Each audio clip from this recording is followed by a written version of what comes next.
They called her a queen, but to her enemies, she was something far more terrifying. A woman who could not be conquered.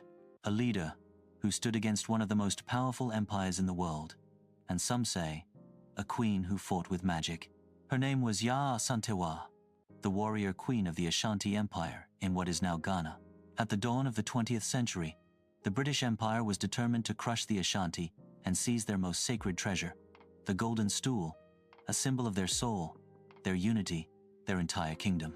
To the Ashanti, losing it meant losing their very identity. But the men of the kingdom hesitated. They feared the guns and cannons of the British. That's when Yaa Asantewaa rose. With fire in her eyes, she declared, "If the men will not fight, then we the women will. I shall call upon my sisters, and we will face the white men." And so began one of the fiercest wars in African history, the War of the Golden Stool. The British came with rifles, machine guns, and cannons. The Ashanti had spears, old rifles, and sheer determination.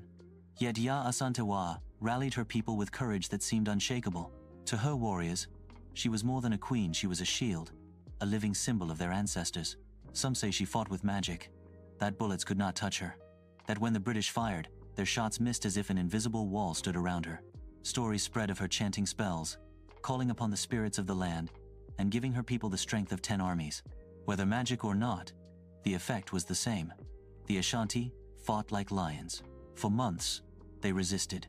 British forts were besieged, soldiers trapped, their supplies cut.